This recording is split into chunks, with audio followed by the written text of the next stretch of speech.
Let us see how to connect CCTV camera wires. The CCTV camera has two connectors. This is DC connectors. DC connector is used for supply of power to the CCTV. This is BNC connector. BNC connector is used to transfer the video signals to the CCTV. This is BNC connector. This is DC connector. This is CCTV camera wire 3 plus 1. These three wires, red, yellow, black, leave yellow dummy. These red and black are used to DC connectors, supply power to the CCTV.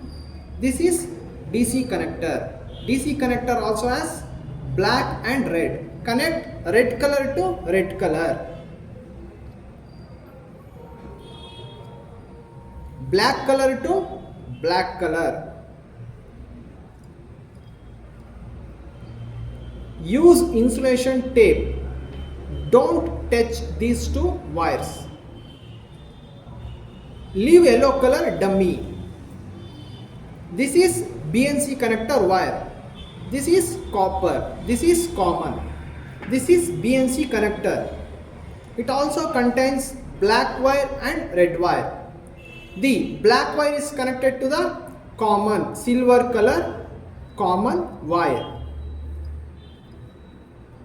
The red color is connected to the copper wire. Put insulation tape. Don't touch these two wires. Then DC connector and BNC connector are connected to the wire. Connect DC connector to DC connector, BNC connector to BNC connector. Thank you.